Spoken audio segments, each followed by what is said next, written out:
गुरबाणी में 3 प्रकार की शुद्धि बताई है और वो 3 प्रकार की शुद्धि को लेकर के कोई भी भाई बहन अपना उद्धार कर सकता, कल्याण कर सकता है। जिनमें प्रथम तन की शुद्धि, फिर धन की शुद्धि और फिर है मन की शुद्धि। तन की शुद्धि कैसे, धन की शुद्धि कैसे और मन की शुद्धि कैसे? गुरबाणी कहती है तन पवित्र सेवा किया, धन पवित्र किया दान, मन पवित्र है भजन किया, त्रिविधि से कल्याण। तन की शुद्धि सेवा से, हर प्राणी की सेवा करो। सेवा करने से शरीर की शुद्धि होती, शरीर पवित्र होता है। जिन्होंने सेवा के द्वारा, साधना के द्वारा, योग के द्वारा शरीर को पवित्र किया, शुद्ध किया है और उन शरीर को जहां जलाया गया है वो शमशान नहीं कहलाता है, वो समाधि कहलाती, वो धाम कहलाती है। भाई बहनों, जगत के लोगों का शरीर को जलाते हैं वो शमशान कहलाता है, मसान कहलाता है। वहां जाने से लोगों को भय पैदा होता है। भगत और संतों ने शरीर को दो शुद्ध किया है सेवा के द्वारा, साधना के द्वारा। जहां उनका शरीर जलाया गया है वो शमशान नहीं, वो समाधि कहलाती, वो धाम कहलाती है और वहां जाने से लोगों को शांति प्राप्त होती है।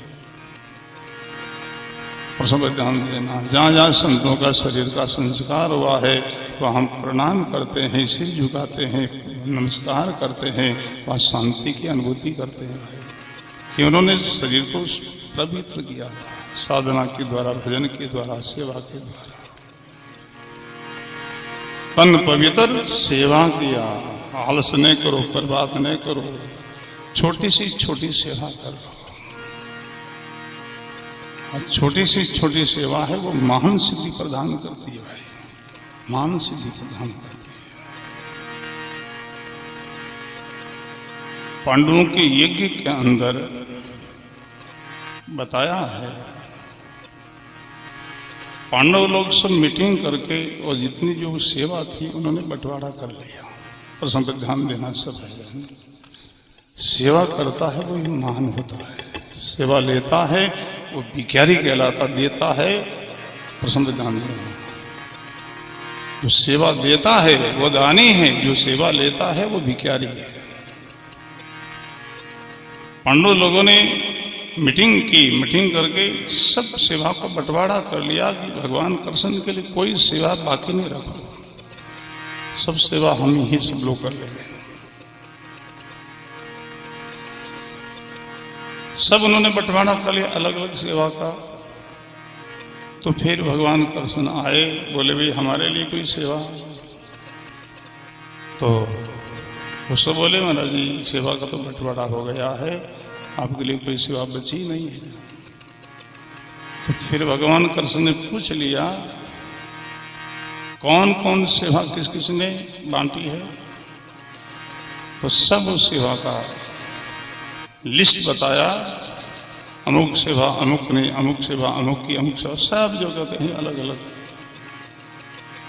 सब सेवा का वो लिस्ट सुन करके भगवान कृष्ण ने कहा भाई अब जो सेवा कोई शेष रही है, बाकी रही, वो तो हमारे लिए है ना। हाँ वो आपके लिए है। प्रसन्न ध्यान, जो सेवा शेष रही है उन सेवा को लोगों ने तुच्छ माना था।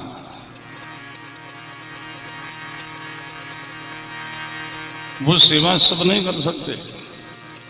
जो सेवा शेष रही है भगवान ने ठान ली, ये सेवा शेष है, यही मुख्य परम सेवा है।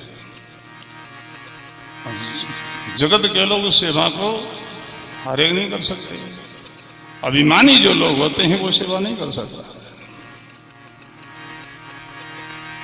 भगवान ने कहा भाई अब जो सेवा शेष बची वो तो हमारे लिए है ना। हाँ वो आपके लिए है। तो भगवान ने खुलासा कर दिया, भगवान कृष्ण कहते भाई यज्ञ में सब आप लोगों ने सेवा अलग अलग बंटवारा कर लिया, बांट लिया, पर अब जो संत ऋषि, मैं ऋषि, जो लोग जीमेंगे पातल में, वो पातल उठाना हमारी सेवा है। प्रसन्न ध्यान देना, और वही मुख्य सेवा थी, वो मुख्य सेवा थी। पातल उठाना, झुटन को उठाना, अभिमानी नहीं कर सकते। जिनके जीवन में अभिमान नहीं है वही वो सेवा कर सकता है। और जहां अभिमान वहां भक्ति कहाँ है? जहां निमनता है, जहां सरलता है, दीनता है, वहीं भक्ति का वास है। आप गुरुमुखी भाई बहन हो, बहुत समय से आप लोग सत्संग करते हो, आप संतों के अनुयायी हो, गुरुमुखी भी हो, पर समझ ध्यान देना है।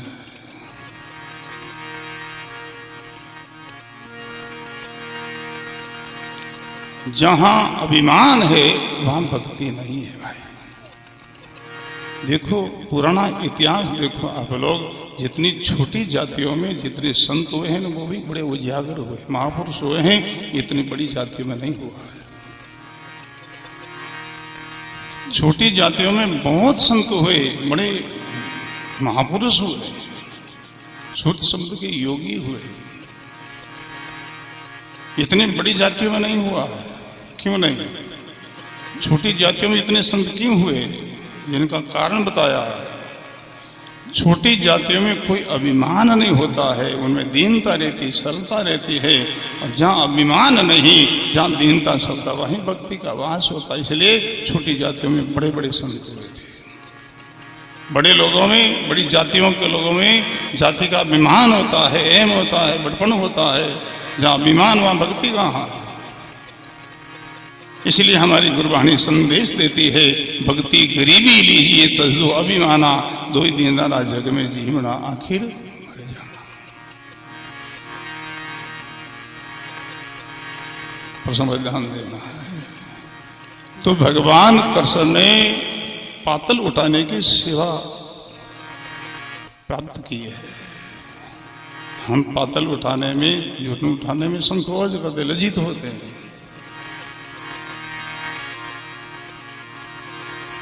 पर समझ ध्यान देना, सेवा करते कभी लज्जित न हो, संकोच न करो।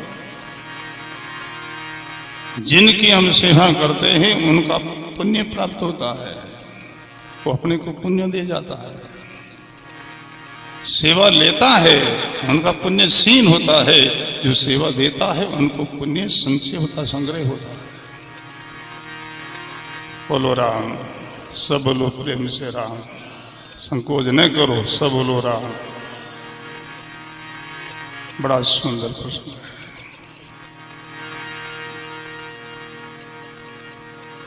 धर्मदास जी महाराज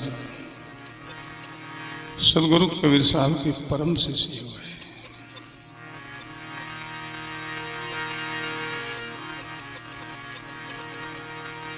कबीर साहब धर्मदास को ही ज्यादा से प्रमोद किया, उपदेश किया, संबोधित किया है।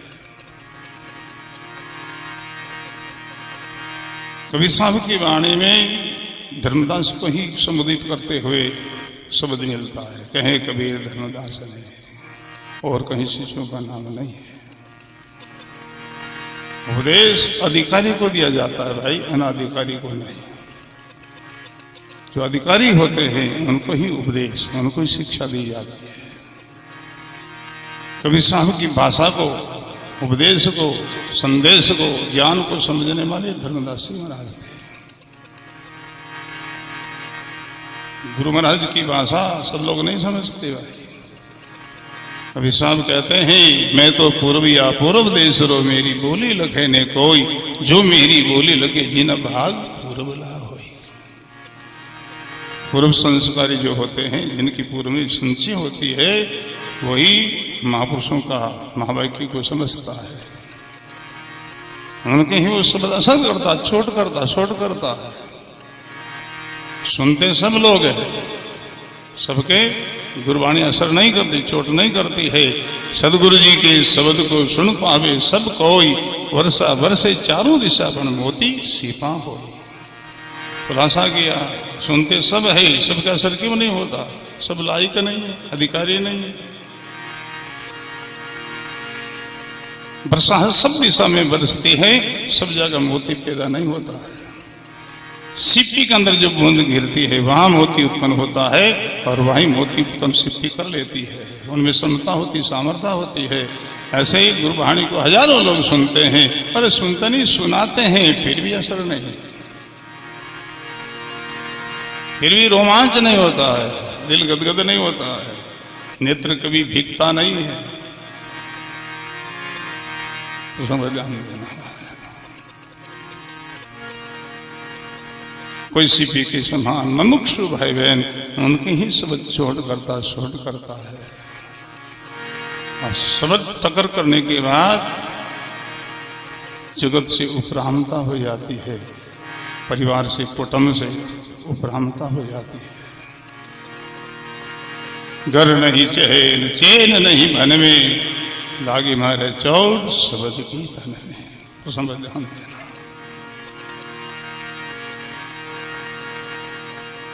गुरबाणी का असर होते ही, शब्द का सोच होते ही जगत से उपरामता हो जाती, वैराग हो जाता है।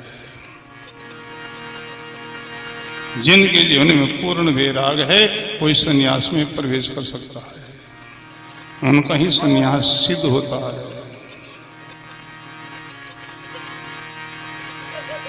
जो गृहस्थ को छोड़ करके संन्यास में प्रवेश करता है उनके लिए 4 प्रकार का त्याग बताया है गुरबाणी में।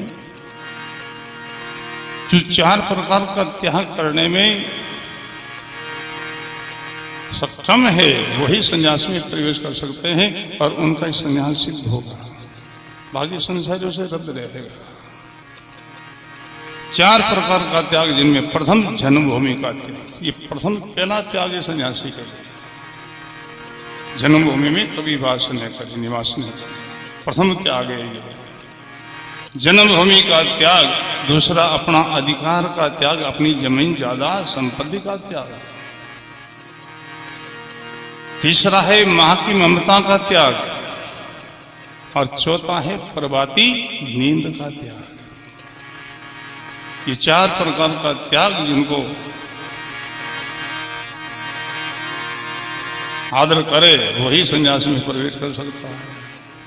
प्रश्न पर ध्यान देना है। जिनने इन 4 त्यागों में सबसे कठिन त्याग है वो प्रभाती नींद का त्याग को बताया है। जन्मभूमि का त्याग सरल हम त्याग कर बैठे हैं, अपने अधिकार का त्याग सरल हम कर बैठे हैं, माँ की ममता का त्याग सरल है, कर सकते हैं, कर दिया है।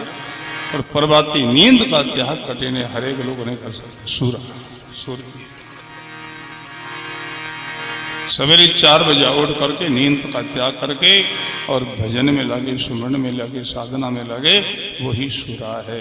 कठिन है। मार्ग दुष परगणा रे जोगिया कोई बिरला हरिजन जा। मार्ग दुष परगणा रे